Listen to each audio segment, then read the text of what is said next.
Did you know that your gut is called the second brain? And did you know that your gut has 100 trillion bacteria in it? Did you ever wonder how your gut is related to your skin health? And did you ever feel tired, constipated, bloated, or even fatigue at times immediately after a meal? Then these are the symptoms that your gut is trying to tell you. So, this is high time we wake up and we take our gut into a healthy manner. So, here we are to tell you some good, easy peasy tricks that are also science backed. So, let's get started. Hey guys, welcome to my YouTube channel Velvet Vedas. I am Dr. Sai Apeksha Anup and I'm sorry for being very inconsistent. But I promise 2025 is going to be more knowledgeable, and here I am with the second full length video in my channel for you all. So without any delay, let's dive deep into this topic, and before that, don't forget to like, share and subscribe to Velvet Vedas. So let's start the video with the most common gut issues that you might have heard or people face in the real time nowadays. And let's start with the first one. So the first one is bloating. So you might have heard people around you saying my stomach feels bloated or my stomach feels heavy. So what is this bloating? So bloating is nothing but you feel or your stomach feels heavy and your stomach feels uncomfortable after a small meal or after having some amount of water, and that makes you anxious, and also you just walk on the toes because you feel bloated and you're not able to take that good amount of breath or something like that, and that heaviness in the stomach is called bloating. So why does this happen? Everything we'll look into the video, but first let us list what are the actual common causes in the gut issues. The second one is constipation. For a normal individual, every day passing the stool is normal, but there are individuals that we see in our OPs where there are people who come out with 2 days of stool passage, or every third day they pass stool. That is their own individuality and that is common or that is normal for them. But when a soft stool pains, or when you have a hard stool that pains or that makes the rectum a little harder or painful, then that is constipation. So the third main common problem that we see in gut issues is the acid reflux. So this is a common term, acid reflux, but for a scientific or a medical term, if we have to give, it's called the GERD, which means the gastroesophageal reflux disease. In this, the main problem or the only problem is the burp. So when you have that burp after eating, you have that burning sensation, and as the name suggests, the esophagus is the affected one. So basically you have a burp and the whole food pipe or the esophagus burns, making your whole stomach and your mouth uncomfortable, and at times people can have the spicy feeling in the mouth or the sour taste due to the burp. So the second main thing that we observe or is present in most of the patients who have acid reflux is people, when they lie down, they have this acid reflux because on lying down position, the reflux or the esophagus comes into rest, and due to which the acid hits back to the mouth again. So this is the second common symptom that we see in acid reflux. So the fourth commonly seen problem relating to the gut is the IBS, and this stands for Irritable Bowel Syndrome. And as the name suggests, when the bowel, when the rectum or the bowel is not cleared fully for a day, it is common that you feel anxious when you go out or when you prepare for exams. So you have something in mind that says, okay, you will not have toilet for the rest of this time or for this amount of period of time.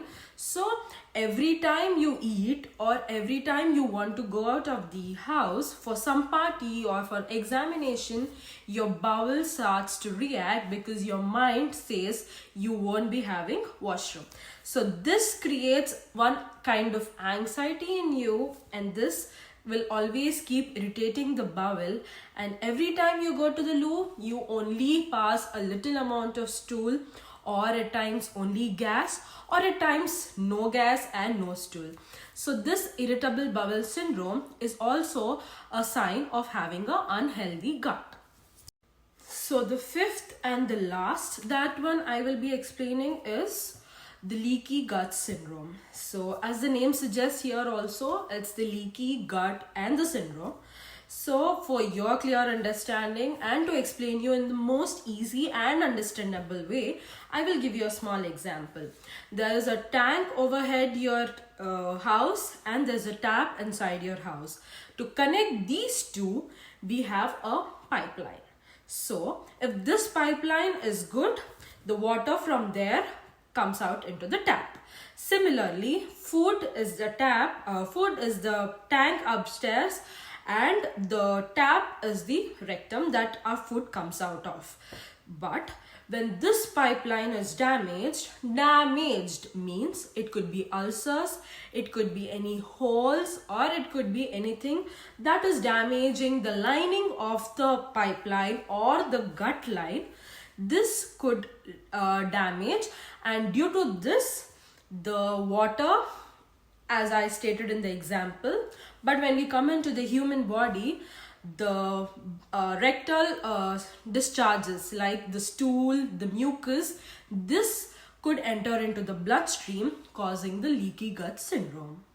So there are many other gut issues also, but these 5 are something on a regular basis you see them, or not just as a doctor but as a normal individual. These all words or these all terms are very familiar to you as well. So changing a little in the lifestyle, balancing your diet, or popping up some good ingredients from the kitchen in the most proper way and having them can alter everything that you have done till date, and you can change an unhealthy gut to a healthy gut in just like this. Like, I know, and this doesn't mean 1 day or 2 days, but trust me, the process, the constant work for a healthy gut will do wonders, and you will see everything change from the physical, mental, skin, gut, everything will change. So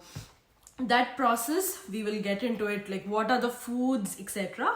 So let's start with the natural remedies. So here are 2 different things. One is the probiotics and one are the prebiotics. So most of you have heard the term probiotics because you find them in the store with the name probiotics or something like that, but prebiotics are also important. So let's first start with the probiotics. In the probiotics list, we have yogurt, commonly called curd in our areas, but people here and abroad especially call it yogurt. It could be flavored yogurt or plain Greek yogurt. It could be anything, but yogurt with less sweeteners is important. And second thing is buttermilk. Buttermilk that is not thick. The buttermilk that you make should be thin, should be flowy, and should be more watery. So that buttermilk is healthy. And the third thing is the fermented foods.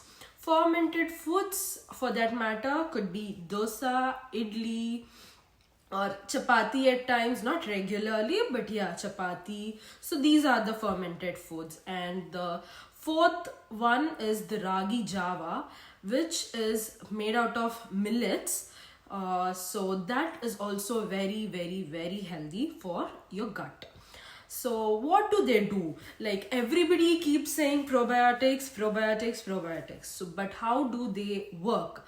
So probiotics, when entered into the food pipe or when entered into the digestion system, these break the complex carbohydrates that we eat or the bigger proteins, the fiber that we eat.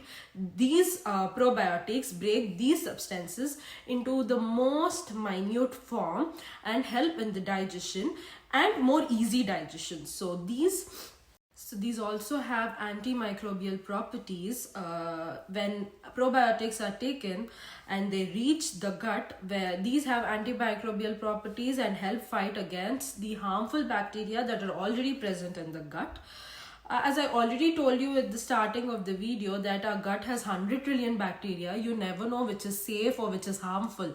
But these probiotics, they know. So they fight with the harmful bacteria and help us eliminate the harmful bacteria from the body. They also have the property to interact with the gut-brain axis.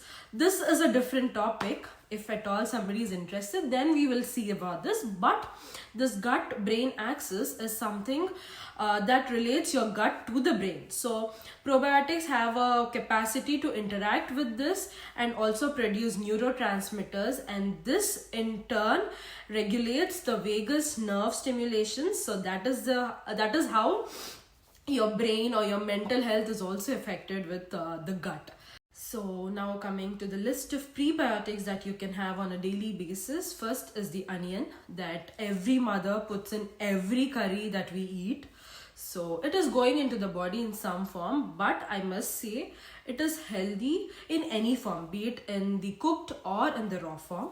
And then next is the garlic.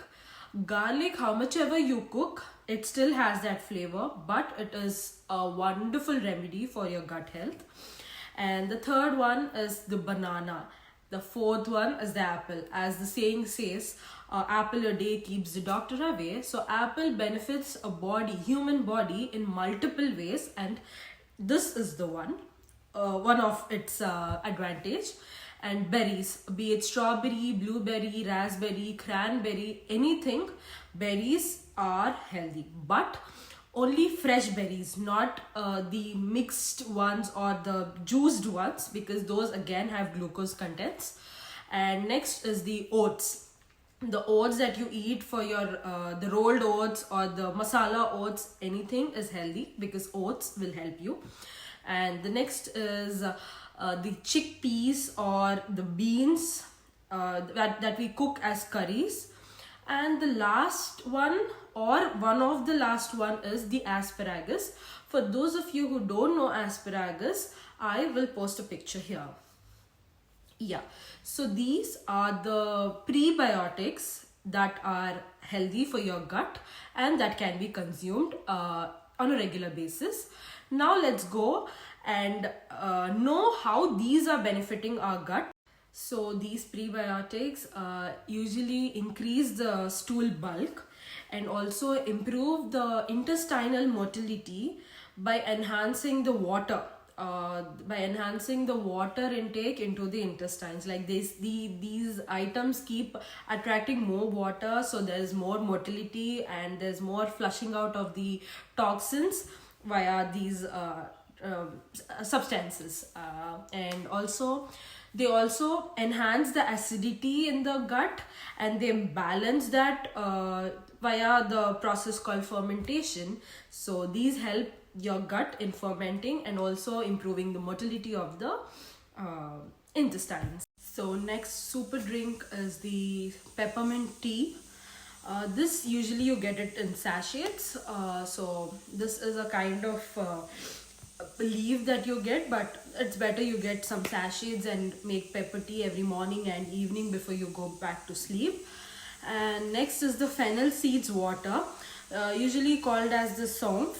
So you'll have to boil them in water for around 5 to 8 minutes and then stain them and then drink that water after it cools down. And also if you can take ginger tea, that is also healthy for your gut. And the most super drink that everybody can have is the water. So at least 2 to 3 liters of water per day, or medically saying 8 to 9 glasses of water per day. But when you're consuming water, avoid cold water or freezing water and instead take lukewarm water or sipping hot water every time you drink, so that it is good for your digestion also. And now coming to the lifestyle changes, as I told in the starting of the video that you need to do some lifestyle changes to have a healthy gut. There are a list of few that you can really manage well. So first is having more fiber content diet, like greens, peas, beans, bananas, fruits, oats, yogurt, etc. So more fiber diet is good, and at least 7 to 8 hours of a very peaceful and good sleep. And then you should also balance your exercise with the food intake, so that way you will delete or you will discharge more of the sweat, and more healthier pattern of lifestyle you develop in that way. There's also something called as mindful eating.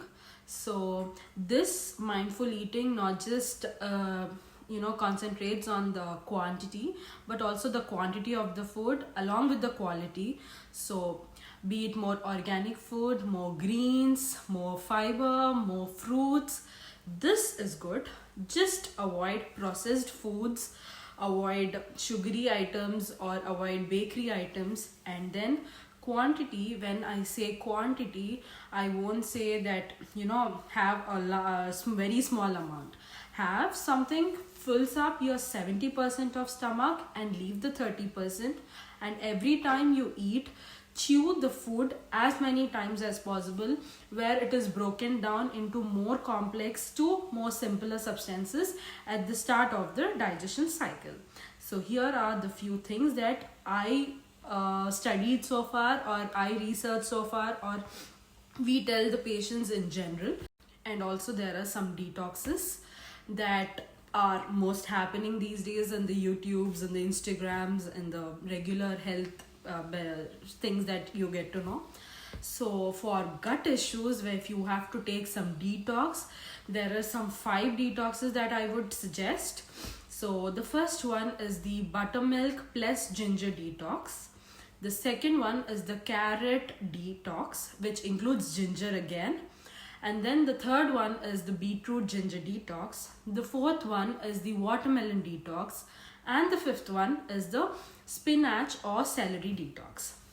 But I must say you, one detox drink or just once drinking detox will not do miracles. So don't expect the results to be that quick, because you spoiled your gut for almost too many months or too many years, and don't expect miracles to happen in just overnight. And anything excess is a no. So whatever you consume, have it in the right quantity, in the right form, and at the right time, and that is going to do miracles in your gut health.